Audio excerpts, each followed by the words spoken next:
Y un nuevo informe cargado de nostalgia para los criados en los 90. Vamos a hablar de Dos perros tontos porque pude hablar con una de las mentes creativas detrás de esta serie animada que duró tan solo 2 años, que nos mostraba las aventuras de dos criaturas que se parecían bastante a las que tenían Ren y Stimpy. Supuestamente algo de esto tuvo que ver con que duró poquito, pero para Rob Renzetti, el animador, el diseñador de los storyboards en los que se inspiraron varios de los chistes de esta serie animada, las razones por las que cancelaron esta serie fueron otras. Todo esto lo vamos a ver en este informe, que aparte tiene un pequeño detalle, un pequeño easter egg que les dejo una secuencia que todavía al día de hoy no puedo creer que hayan pasado en un programa infantil. Todo en este informe sobre Dos perros tontos. We now return to Mira Akien and Contre with our latest interview. I mean, Ren and Stimpy was influence on all of us at that time because it was just coming on the air. And while we were still students at Cal Arts, it premiered.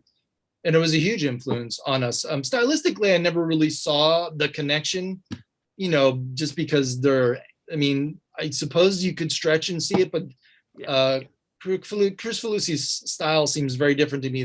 Hanna-Barbera presenta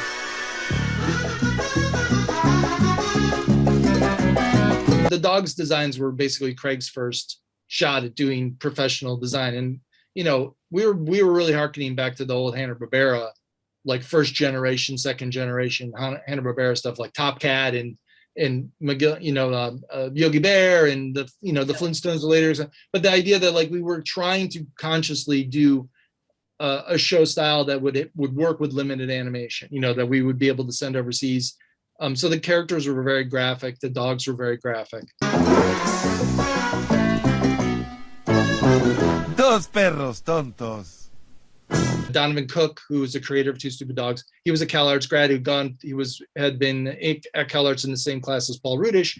So Paul got hired to be an art director. Paul knew Craig really well. So Craig got hired to be the other art director. And then Craig knew myself and Gendy, and we both got hired to be storyboard artists. So again, it was that same crew of people working together.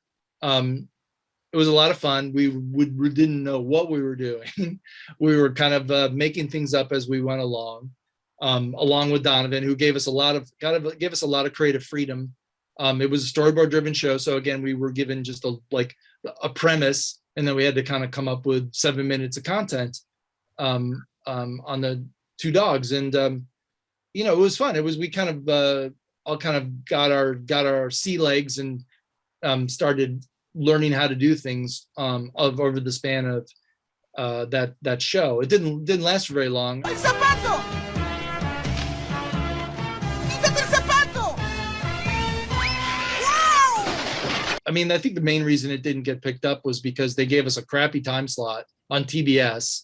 And we were like, at one point, I think the show was like on at 4:30 in the morning. Yeah. So the ratings were just horrible. But then, so it got canceled, and that's why we all didn't immediately move on to a second season.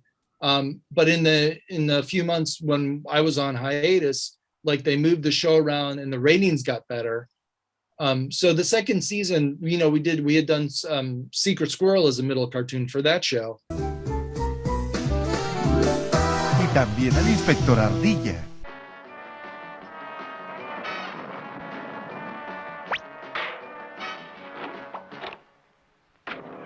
The second season was actually just making enough episodes, making another 13 shorts so that they could take out Secret Squirrel and just have half hours with all Stupid Dog cartoons. So the first season was 39 segments, 26 of which were Two Stupid Dogs and 13 of which were Secret Squirrel. And then the second season was just 13 Stupid Dog cartoons to put in the middle and to take out the Secret Squirrel cartoons. So I did 3 of those 13 where I boarded and directed them and all that kind of stuff. So.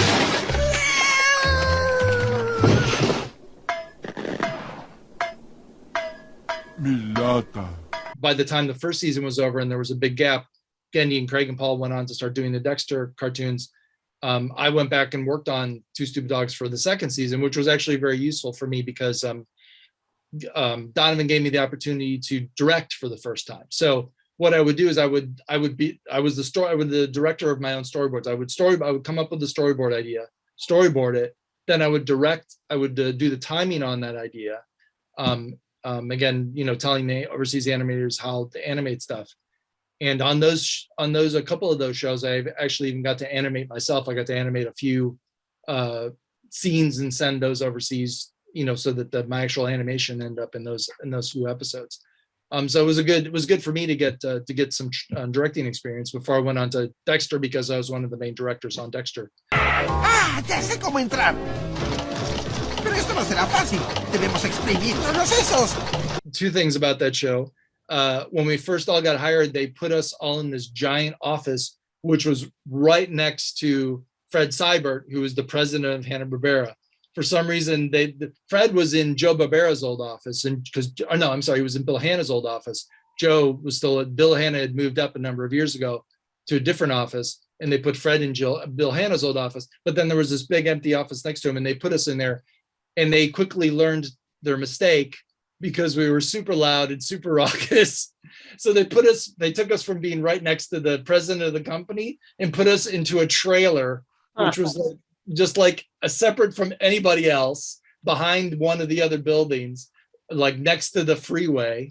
We were in this trailer, all of us were in this trailer together. But that was great because we had the freedom to like goof off and fool around, and you know, we got our work done, but we had a lot of fun in that trailer just goofing around with each other because it was just us. It was just our core group of friends. So it was a fun time. We had a lot of fun on that show. Yeah. And it, you know, turned out to be very fruitful in terms of all the stuff that we ended up doing together at Hanna-Barbera and then Cartoon Network.